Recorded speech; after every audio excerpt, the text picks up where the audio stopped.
बिस्मिल्लाहिर्रहमानिर्रहीम। दरूद सलाम हो मोहम्मद व आले मोहम्मद पर। अस्सलाम वालेकुम। बेसत खबरनामा में खुश आमदीद।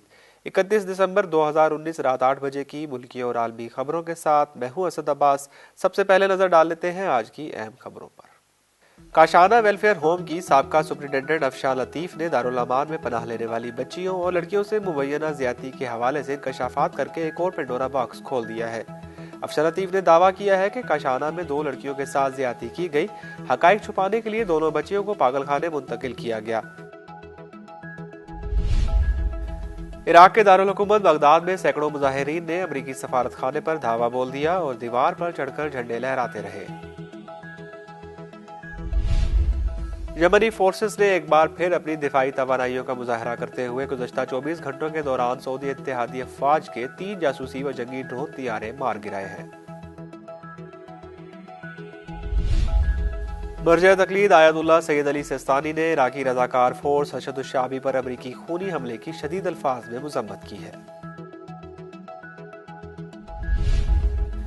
अरब लीग ने लीबिया की सूरत हाल पर गौर के लिए हंगामी इजलास बुलाने का फैसला किया है। फलस्तीन में जनरल फेडरेशन बराए सनत व हरकत की तरफ से जारी करदा एक रिपोर्ट में बताया गया है कि गजा की पट्टी पर इसराइली रियासत की तरफ से मुसल्लत करदा पाबंदियों ने इलाके को मुआशी तबाही के दहाने पर पहुंचा दिया है।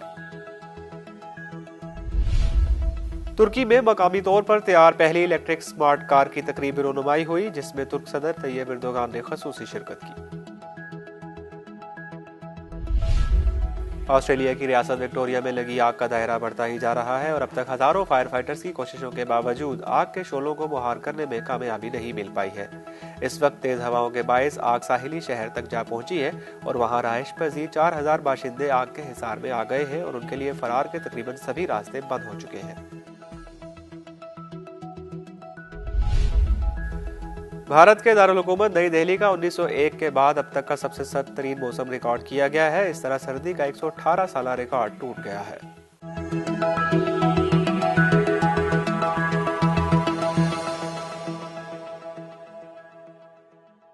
और अब खबरों की तफसील। काशाना वेलफेयर होम की साबका सुप्रिंटेंडेंट अफशान लतीफ ने दारुल अमान में पनाह लेने वाली बच्चियों और लड़कियों से मुबैना ज्यादती के हवाले से इंकशाफात करके एक और पेंडोरा बॉक्स खोल दिया है। अफशान लतीफ ने दावा किया है कि काशाना में 2 लड़कियों के साथ ज्यादती की गई। हकाइक छुपाने के लिए दोनों बच्चियों को पागल खाने मुंतकिल किया गया। तफसीलात के मुताबिक अफशान लतीफ ने दावा किया है कि 20 साल की आमना भोला और 38 साल की साजिदा को ज्यादती के बाद दारुस्सूकून शिफ्ट किया गया। दोनों बच्चियां बिलतरतीब 5 साल और 25 साल से काशाना में मुकीम थी। काशाना की साबका सुप्रिंटेंडेंट का कहना है कि दोनों लड़कियों से ज्यादती का वाकया मेरे इल्म में लाया गया। मुझे बताया गया कि इन बच्चियों के साथ ज्यादती हुई है। उनका कहना था कि उन्होंने ये बात अपने सीनियर ओहदेदारान को बताई, जिसके बायस उन पर झूठे इल्जामात लगाकर उन्हें पागल खाने मुंतकिल करवा दिया गया। काशाना लाहौर में घिनौना खेल खेला जा रहा है। मामला संगीन नौयत इख्तियार कर चुका है।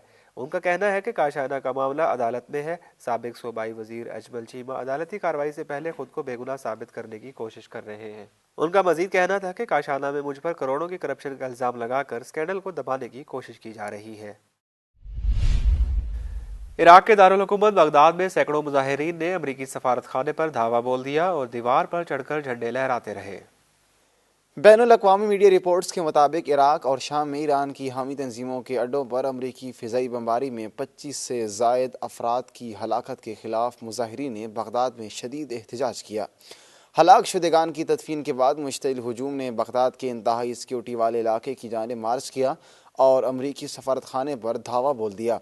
मुश्तइल मुजाहिरीन सफारत खाने का दरवाज़ा तोड़कर अंदर दाखिल हुए, पानी की बोतलें फेंकी, अमरीका मुखालिफ शदीद नारेबाजी की और सिक्योरिटी कैमरे तोड़ दिए। बाद मुजाहिरीन सफारत खाने की दीवार पर चढ़कर झंडे लहराते रहे, जबकि इमारत पर अमरीका मुखालिफ वाल चाकिंग भी की गई। हमले के बायस अमरीकी सफ़ीर और अमले को बहिफाजत बाहर निकाल कर महफूज मकाम पर मुंतकिल कर दिया गया है। मुजाहिरीन को रोकने के लिए इराकी स्पेशल फोर्सेस के दस्ते को मरकजी दरवाजे और गिरदोनवाह में तैनात कर दिया गया है। मुजाहिरीन को रोकने के लिए इराकी स्पेशल फोर्सेस के दस्ते को मरकजी दरवाजे और गिरदोनवाह में तैनात कर दिया गया है। मुजाहिरीन को पुरअमन तौर पर मुंतशिर करने के लिए कायदीन से बातचीत की जा रही है। दूसरी जानिब इतलात हैं कि इराक में अमरीकी सफ़ीर मैथ्यू ट्यूलर दारुल हुकूमत बगदाद से नामालूम मकाम की जानिब रवाना हो गए हैं। इससे कबल इराकी वजारत ख़ारजा ने ऐलान किया था कि वह बगदाद में अमरीकी सफ़ीर को तलब करने का इरादा रखती है ताकि उन्हें इराकी हिज़्बुल्लाह मलेशिया के ठिकानों पर बमबारी के हवाले से इराकी हुकूमत की मजम्मत से आगाह किया जा सके। इधर अमरीकी वज़ीर ख़ारजा माइक पोम्पियो ने इराकी रज़ाकार फ़ोर्स हशद शाबी पर हालिया हमले का दिफा करते हुए कहा कि इराकी शिया मलेशिया के ठिकानों पर की गई बमबारी का मकसद अमरीकी मफादात का तहफ़्फ़ुज़ था। वाज़ेह रहे कि ईरान ने इराक और शाम में कताइब हिज़्बुल्लाह के ख़िलाफ़ कार्रवाई पर अमरीका को नताइज से ख़बरदार करते हुए कहा था कि ये खुलम खुला दहशतगर्दी है। यमनी फोर्सेस ने एक बार फिर अपनी दिफाई तवानाइयों का मुजाहरा करते हुए गुज़श्ता 24 घंटों के दौरान सऊदी इत्तेहादी अफवाज के 3 जासूसी व जंगी ड्रोन तैयारे मार गिराए हैं। यमनी फ़ौज के तर्जुमान का कहना है कि सऊदी इत्तेहादी अफवाज का एक ड्रोन तैयारा अल्तीना के मज़ाफ़ाती इलाके फ़ानतूम में गिराया गया है, जबकि बाकी 2 ड्रोन तैयारे यमन और सऊदी अरब की सरहद पर ही निशाना बनाकर तबाह कर दिया गया है। इतलात के मुताबिक यमनी दिफाई सिस्टम ने मुल्की फ़ज़ाओं में दुश्मन के तैयारे की निशानदही की, जिसके बाद मखसूस मिसाइल से तैयारे को कामयाबी के साथ हदफ बनाकर तबाह कर दिया। यमनी वेबसाइट इंसारुल्लाह के मुताबिक यमनी मुजाहिदीन के पास ड्रोन तैयारों को गिराने के लिए काफ़ी मिकदार में मुनासिब हथियार मौजूद हैं। इस तैयारे को भी ऐसे ही हथियार के ज़रिए गिरा दिया गया है। ख्याल रहे कि इससे कबल भी यमनी फ़ौज ने सऊदी इत्तेहादी अफवाज के मुतअद्दिद ड्रोन तैयारे तबाह कर दिए हैं। मर्जा तकलीद आयतुल्लाह सैयद अली सिस्तानी ने इराकी रज़ाकार फ़ोर्स हशद शाबी पर अमरीकी खूनी हमले की शदीद अल्फाज में मज़म्मत की है। आयतुल्लाहुल उज़्मा सैयद अली सिस्तानी ने इराकी हुकूमत से मुतालबा किया है कि इराक में गैर मुल्की मुदाखलतों के रोकथाम के लिए फ़ौरी तौर पर इक़दामात किए जाएँ। दूसरी जानिब लबनान की आलमी शोहरत याफ्ता इस्लामी मुज़ाहमती तहरीक का कहना है कि अमरीकी हुकाम को हशद शाबी पर हमले का तावान अदा करना पड़ेगा। वाज़ेह रहे कि अमरीकी फ़ौज ने हशद शाबी के मराकज़ पर हमला किया था, जिसके नतीजे में कम अज़ कम 25 एहलकार शहीद और 50 से ज़ायद ज़ख्मी हुए थे। अरब लीग ने लीबिया की सूरत हाल पर गौर के लिए हंगामी इजलास बुलाने का फैसला किया है। रिपोर्ट के मुताबिक इजलास में किसी किस्म की नई इश्तियाल अंगेजी से पैदा होने वाले मुमकिन खतरात पर बात की जाएगी, जो शुमाली अफ्रीकी मुल्क लीबिया और पूरे खित्ते के इस्तेहकाम के लिए नुकसानदेह साबित हो सकते हैं। मिस्र ने इस इजलास को बुलाने की दरख्वास्त की थी। इसकी वजह तुर्की की जानिब से लीबिया में मुमकिन फौजी कार्रवाई है। पीर के रोज़ तुर्क सदर रजब तैयब उर्दवान ने मुल्की पार्लिमान में खाना जंगी के शिकार इस मुल्क में तुर्क दस्ते भेजने के लिए एक मुसव्विदा जमा कराया। फ़लस्तीन में जनरल फेडरेशन बराए सनत व हरकत की तरफ से जारी करदा एक रिपोर्ट में बताया गया है कि गजा की पट्टी पर इसराइली रियासत की तरफ से मुसल्लत करदा पाबंदियों ने इलाके को मुआशी तबाही के दहाने पर पहुंचा दिया है। मरकज़ इत्तलात फ़लस्तीन के मुताबिक रिपोर्ट में बताया गया है कि साल 2019 गजा में माशी तबाही के हवाले से बदतरीन साल है। मुसलसल जंगों, आलमी इमदाद के फुकदान, हुकूमत की अदम तवज्जुही और दीगर मसाइल की वजह से गजा में 520 कारखाने और फैक्ट्रियाँ बंद हो चुकी हैं। रिपोर्ट में मजीद कहा गया है कि साल 2019 के अख्तिताम तक गजा में बंद होने वाले कारखानों की तादाद 520 तक पहुँच गई है और आने वाले अरसे में मजीद कारखाने भी बंद हो सकते हैं। रिपोर्ट में कहा गया है कि बहुत से कारखाने मिस्र और उर्दन मुंतकिल हो गए हैं। गजा में बेरोजगारी और गुर्बत अपने उरूज पे पहुंच चुकी है। समाजी बहबूद और इंसानी वसाइल का कोई माकूल जरिया नहीं। सनत फेडरेशन का कहना है कि गजा में सिर्फ गारमेंट्स की सन्नत ने 35,000 मकामी शहरियों को रोजगार फराहम कर रखा था और अब सूरत हाल ये है कि सिर्फ 3 से 4 हज़ार अफराद इस शोबे से मुंसलिक हैं और बाकी सब बेरोजगार हो चुके हैं। गजा की पट्टी में इस वक्त सन्नती सेक्टर पर सिर्फ 10 से 15% काम हो रहा है और गुज़श्ता बरसों के दौरान 10 से 15 हज़ार मुलाजिमीन को बेरोजगार किया गया। तुर्की में मकामी तौर पर तैयार पहली इलेक्ट्रिक स्मार्ट कार की तकरीबी रोनुमाई हुई, जिसमें तुर्क सदर तैयब एर्दोगान ने खसूसी शिरकत की। इलेक्ट्रिक कार टो की तैयारी में 100 तुर्क इंजीनियर्स ने हिस्सा लिया, जबकि ये गाड़ी माहौल दोस्त भी है, जिससे माहौल भी आलूदा नहीं होगा। नुमाइश में तुर्क इलेक्ट्रिक कार के 2 मॉडल पेश किए गए, जिनमें एक इलेक्ट्रिक लाइट SUV और दूसरा सेडान है। तकरीब से खिताब में तुर्क सदर का कहना था कि ये हमारे लिए एक तारीखी दिन है। हमने 60 साल कबल देखे गए ख्वाब को पूरा करने के लिए दिन रात मेहनत की है और इस ख्वाब को हकीकत ने बदला। उन्होंने कहा कि गाड़ी के डिज़ाइनर्स और इंजीनियर्स की कोशिशों से मकामी टेक्नोलॉजी को इस्तेमाल करते हुए 100% मकामी सतह पर ही गाड़ी तैयार करने का मंसूबा बनाया है। बाद अज़ान तुर्क सदर ने खुद कार चला कर देखी और उसे खरीदने का ऐलान किया। ताहम ये स्मार्ट कार 2022 में मार्केट में फ़रोख्त के लिए पेश की जाएगी। सदर रजब तैयब एर्दोगान ने इलेक्ट्रिक कार का प्लांट शुमाल मगरबी शहर बरसा में लगाने की मंजूरी दी है। हर साल 5 मुख्तलिफ मॉडल्स में 1,75,000 की तादाद में इलेक्ट्रिक स्मार्ट कार तैयार की जाएंगी।